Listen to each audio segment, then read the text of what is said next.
Welcome to the Deep Dive. We're here to really unpack some fascinating ideas digging into the sources you've shared. Absolutely. Going beyond the headlines. Today, we're venturing into Vedic astrology, specifically the Nakshatras, these powerful lunar constellations. Yeah, think of them as like cosmic energies holding keys to understanding ourselves, maybe the world around us too. Right, and each one is unique. Our focus today, Pushya Nakshatra. Ah, Pushya, often called the star of nourishment. It's a big one. Wait, Very auspicious usually. Usually, yeah. It's got Yeah. multiple facets, definitely auspicious, but maybe some deeper complexities too. We want to get into all that. Sounds good. And the name itself, Pushya, literally means to nourish, to grow, to prosper. Sets a pretty positive tone right off the bat. It really does. But like you said, there's often more under the surface. Okay, so let's start unpacking this. Where should we begin? Maybe the ancient roots. Good idea. Let's go way back. If you look into the Vedic texts, like the Rig Veda, you find it wasn't always called Pushya. What was its older name? The older Vedic name was Tishya, Tishya. Kisha. Okay. Does that mean something similar? Nourishing.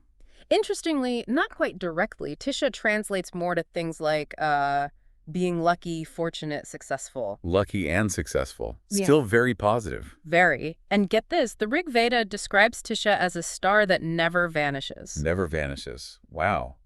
What's the significance of that? It highlights this idea of constancy, enduring good fortune, something reliable, always there. So even in its earliest form, Tishya, or Pushya, carried this energy of lasting luck, dependability. That's a really potent image. A star that's always there, always lucky.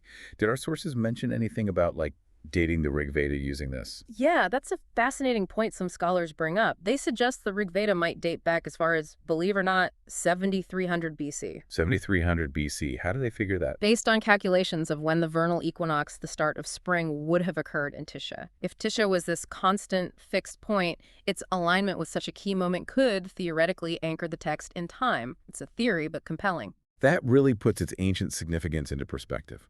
Wow. And it wasn't just celestial, right? There were earthly connections, too, like a fruit. Exactly. Tishya was associated with the Indian gooseberry. You might know it as amla or amalaki. Oh, amla. Very popular in Ayurveda. Precisely. Yeah. Prized for its health benefits, its, well, nourishing properties.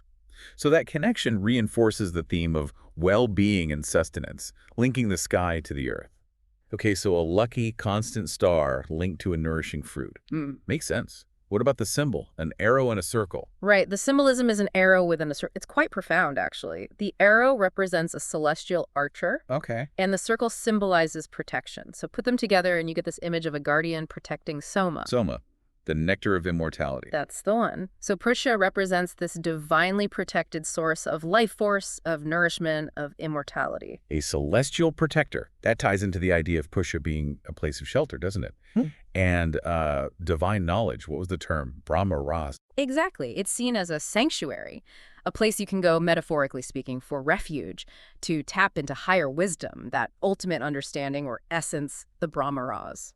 Deep history, sky connections, earth connections, powerful symbols. Quite a foundation. So who's the deity guiding all this? The main deity associated with Pushya is Brihaspati. Brihaspati. That rings a bell. The high priest of the gods. That's him, the high priest of the Devas. You probably also know him as Guru, often identified with the planet Jupiter. Right, Jupiter, the great Vivek. And Brihaspati is known as a wise advisor figure.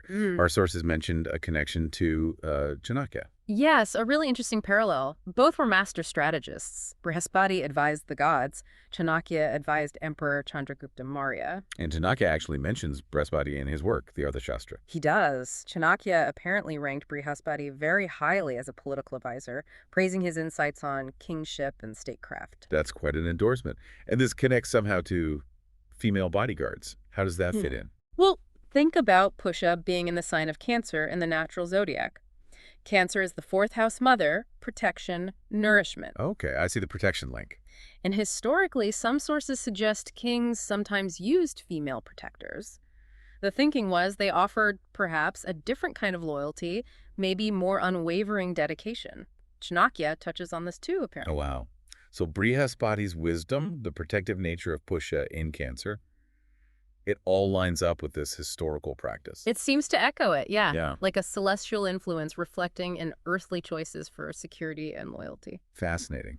And there was even a modern example mentioned, Colonel Gaddafi. Right, Colonel Muammar Gaddafi and his famous all-female bodyguard unit, the Amazonian Guard.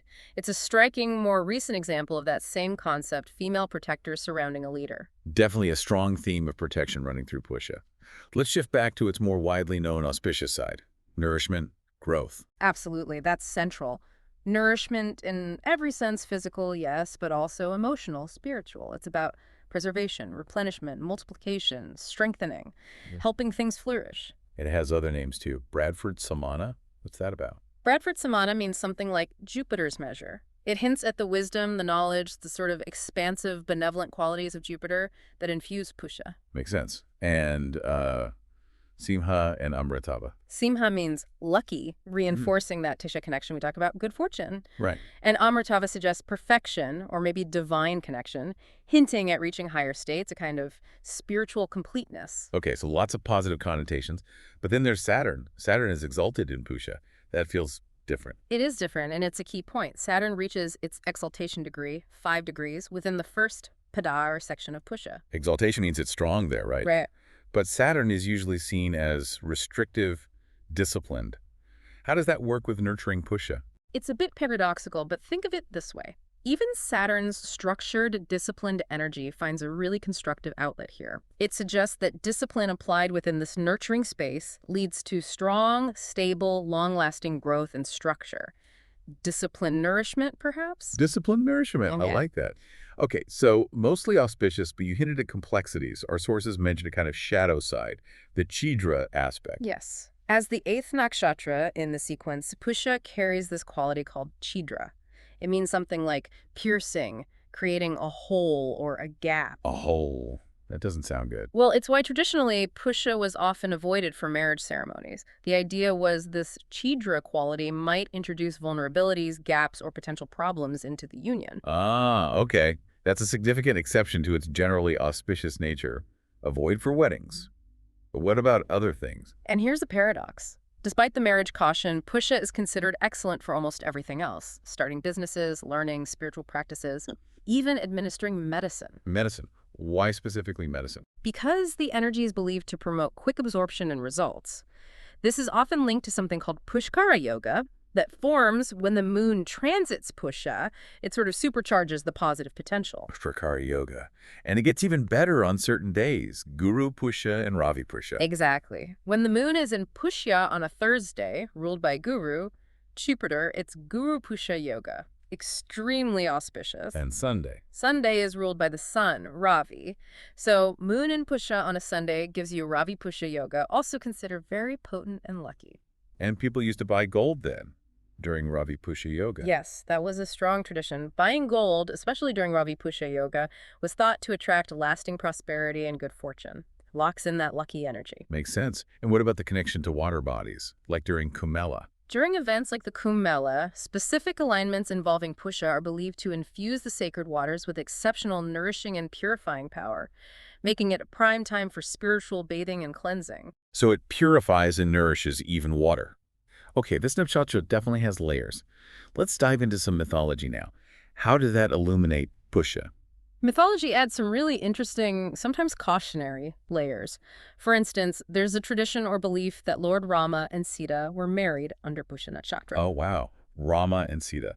But didn't their marriage face enormous challenges, separation, trials? Exactly. So while it's a divine couple, the difficulties they faced lead some interpretations to suggest that Pushya, despite its positives, might carry a theme of perhaps lack of attention or neglect within a relationship. Neglect. That's a strong word. How does that connect? It connects strongly to the most famous myth involving Pushya's deity, Brihaspati, the story of his wife, Tara. Right, Tara.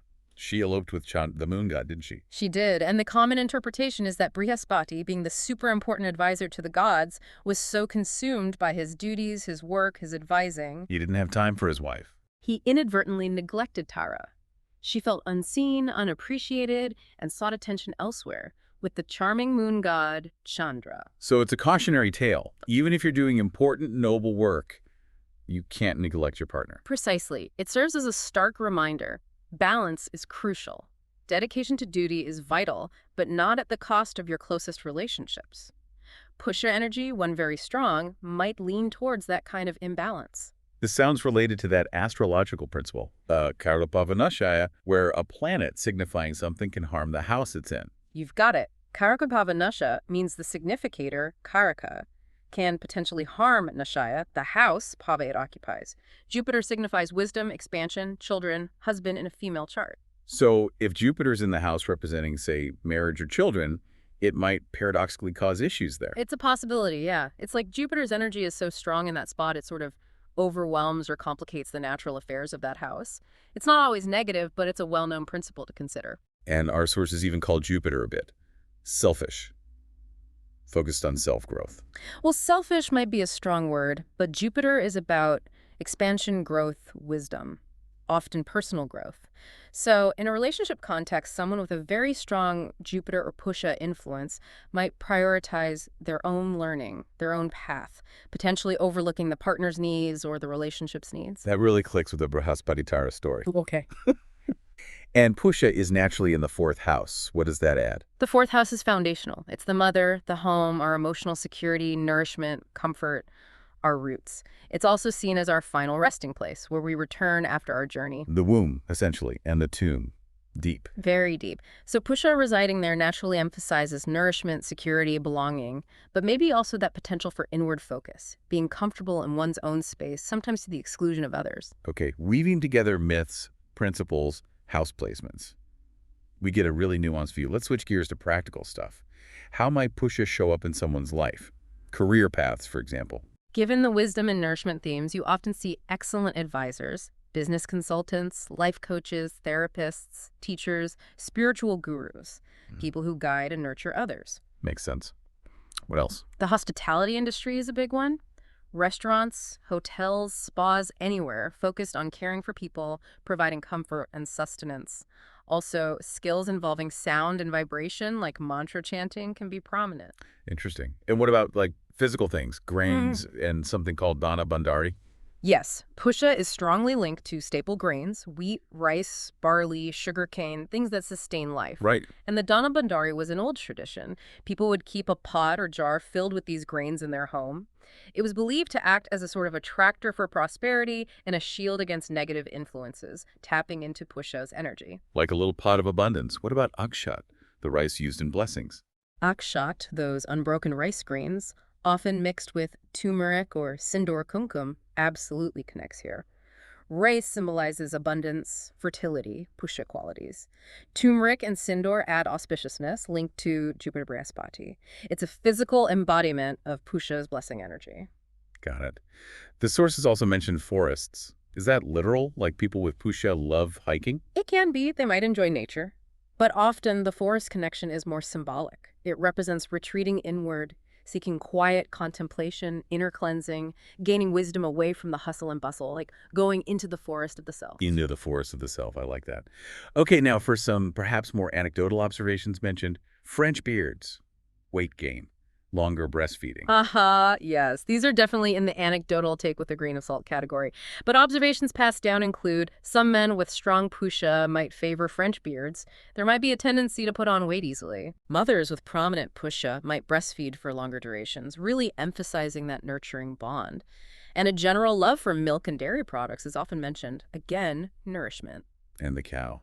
Chewing cud. Yes, the sacred animal is the cow, and its habit of chewing the cud is seen metaphorically. It represents a desire to thoroughly absorb, digest, and assimilate nourishment or information. Not just consuming, but really integrating it. So, a deep processing style. Mm-hmm. What happens if Pushya has negative influences on it in a chart? If Push is afflicted, you might see the flip side. Issues with malnourishment, maybe difficulty absorbing nutrients physically or even mentally, emotionally, a lack of nurturing in their life, or difficulty giving it. And some less positive personality traits were mentioned too. Slow eating, me first. Yeah, observations include a tendency towards slow eating again, maybe that thorough absorption idea, but also potentially a me-first attitude, perhaps stemming from an excessive focus on self-nourishment or self-growth, tying back to that Jupiter idea. And if it's really badly affected, exploitation, blaming others. Unfortunately, yes. A significantly challenged Pusha could manifest as being taken advantage of or even exploiting others. Maybe boasting, arrogance, and a tendency to blame everyone else when things go wrong, avoiding personal responsibility. So it has its potential pitfalls. Now, remedies. The people tree seems really important here. Why the people? The people tree, or Ashvatha, is incredibly sacred in Vedic tradition. It's associated with Vishnu, with Brihaspati, with long life, wisdom, just immense positive energy. Okay. Interestingly, it's also linked mythologically to Alakshmi, the elder sister of Lakshmi, the goddess of fortune. Alakshmi represents misfortune. So how does watering it help? The tradition is to water the people tree, especially on Saturdays, but specifically avoiding Sundays, as a way to appease Lakshmi, ward off misfortune, and invite the blessings of Lakshmi and the positive energies associated with the tree, including pushes. And Krishna himself identifies with it in the Bhagavad Gita. He does. He says, among trees, I am the Ashvatha people. That's a huge statement underscoring its supreme spiritual significance. Wow. And practically speaking, it provides oxygen, a good learning environment. Absolutely. In ancient gurukuls, or schools, learning often happened under peepal trees. They release oxygen even at night, unlike most trees, creating this fresh, conducive atmosphere for focus, meditation, and absorbing knowledge. Again, tying back to Brihaspati and wisdom. Amazing how the practical and spiritual intertwine. Okay, let's quickly touch on the examples mentioned. Mother Teresa. Mother Teresa had Venus, the planet of love and compassion, in Pushya. It beautifully reflects her life's work, nurturing and caring for the destitute, the embodiment of selfless nourishment. Makes perfect sense. Gordon Ramsay, the chef. Jupiter and Pushya. Yes, Gordon Ramsay, Jupiter, the great benefic in Pushya, in his second house, the House of Food and Resources. It clearly links to his massive success in the restaurant world, literally nourishing people. Even with his sharp tongue sometimes. Maybe that's part of the Pushya paradox, nourishment delivered with intensity. Huh, okay. Deepak Chopra. Saturn and Pushya. Deepak Chopra has Saturn in Pushya. This could represent bringing ancient spiritual wisdom, Saturn often relates to tradition, into the modern world in a structured, accessible way, Pushya's nurturing. The sources also hinted that for Saturn in Pushya, caring for subordinates or those you lead is key for continued success. Interesting. And finally, Prince Charles. Moon in Pushya. Prince Charles has his moon, representing emotions and the mind, in Pushya. The sources just briefly alluded to this, possibly reflecting that theme we discussed earlier, potential third-party influences or complexities in relationships associated with Pushya, without going into any specifics of his life, of course. Got it. Well, this has been a truly deep dive into Pushya Nakshatra, so many facets. What are the main things you hope our listener takes away? I think the key is understanding Pushya's multifaceted nature. It's absolutely about nourishment, protection, wisdom, prosperity, hugely auspicious in many ways, but it also carries that subtle caution about potential neglect in relationships, the need for balance, its ancient roots, the deity Brihaspati, the myths, the symbolism. It all paints a really rich picture. It's definitely food for thought. And for you listening, maybe reflect on whether Pushya is prominent in your own birth chart. Do these themes, the nurturing side, the protective instincts, maybe even the relationship complexities, resonate with your own experiences? Yeah, and that leads to a great question to ponder. How can you actively cultivate the best of Pushya, the nurturing, the wisdom, the growth in your life, for yourself and for others, while also being mindful of, not letting your focus become too narrow, especially in your connections? Great final thought. If this has sparked your interest, definitely explore Vedic astrology and the nakshatras more. There's always another layer of understanding waiting. Thanks so much for joining us on the Deep Dive.